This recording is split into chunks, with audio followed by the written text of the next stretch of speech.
Rosalind, thank you for your early feedback on the readings in Media Studies R&D.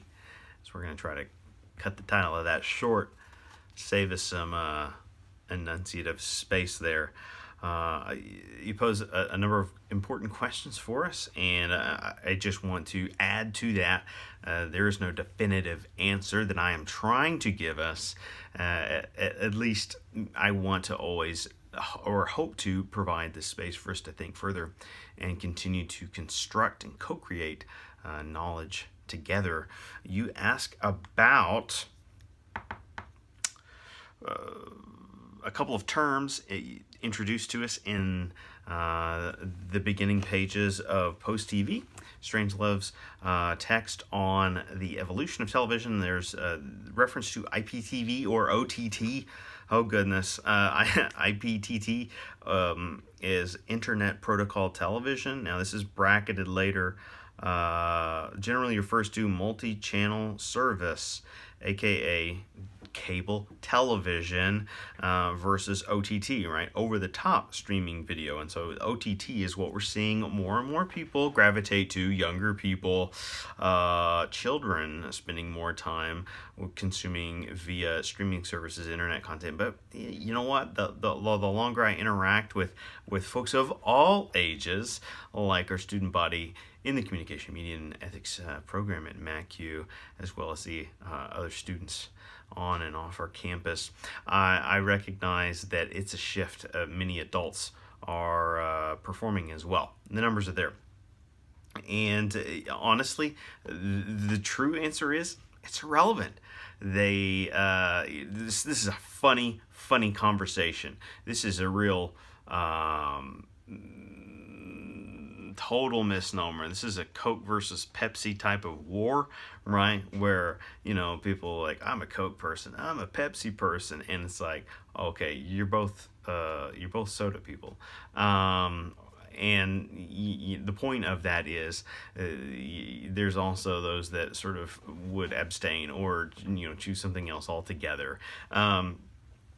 And this is the total egg on the consumer's face.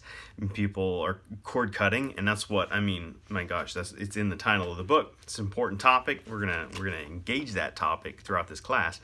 But cord cutting is a bit of a misnomer. People, the whole drive behind this was we're gonna save all this money, and cable keeps going up, and it's stupid, and it is, to have to call your cable company constantly to negotiate down that bill. I mean, we could call it criminal, but I guess it's not, right? If it was criminal, people would be friggin' brought up on charges. So the legalities and moralities, they appear to have, no, once again, they're negated, they're neutralized, they're neutered by profit and business, all right? And so anyway, I'm getting on a tangent here. People want to be set free by cord cutting, but then, well, guess what? In order to run all those streaming services, you need stronger internet. So what are you doing? You're paying the cable company for stronger internet, all right? So used to, cable would run you $25, $30 a month. People start cutting cord. They need more, bandwidth. They need streaming, and so on and so on. Well, now we're up to, like, I don't know, $75, $80 is maybe an average cable bill. Okay, so you've tripled, maybe quadrupled your cable bill. Guess what? Your internet bill. Your internet bill is now worth what your cable bill used to be.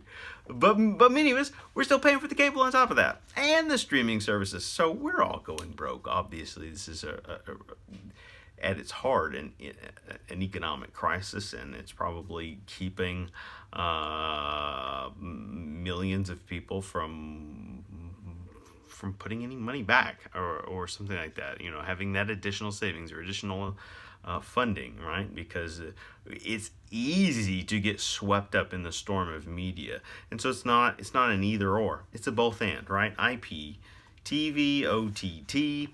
Bottom line is, these media conglomerates are profiting, but we're being fulfilled. They're giving us lots of aesthetic entertainments. It could be sports, it could be drama, it could be, whatever.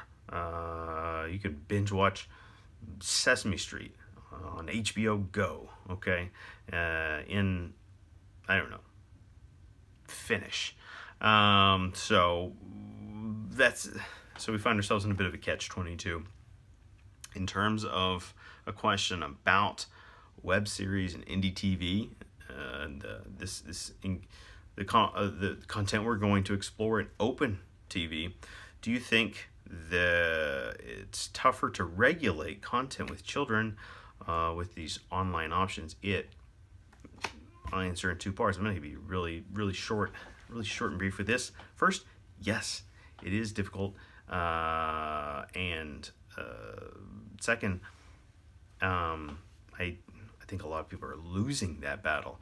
You've got a lot of parents out there, babysitters, who knows, that are utilizing digital devices as the kind of pacifier for kids, and that's a problem. Okay, so if we investigate this a little deeper, and we have in some of our classes before, we can find story after story of high-ranking CEOs and VPs and people in Silicon Valley that are shielding their children entirely from digital devices. All right, and so the problem is the research on that is so young, we can't quote unquote confirm certain findings to start having PSAs about the dangers of technology. But one thing is becoming abundantly clear quicker and quicker. Adults are struggling with attention spans as much or more than children as a result of these technologies.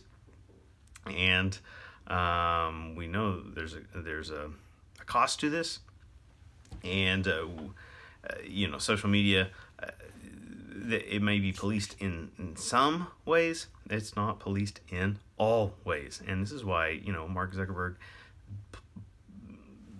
dragged up in front of Congress multiple times to testify, and I don't know that results in anything or gets us anywhere other than he gets a public scolding from officials that sound foolish in their questions because they're borderline digitally illiterate. Yet one more perfect reason that we plug our digital media literacy focus in the communication, media, and ethics major. We truly believe that is that's a way we can confront ethical issues and concerns with regards to media, while we also learn constructive and informative patterns of evaluating content, but also producing it ourselves. All right. Thank you, Rosalind. Stimulating questions in week 1.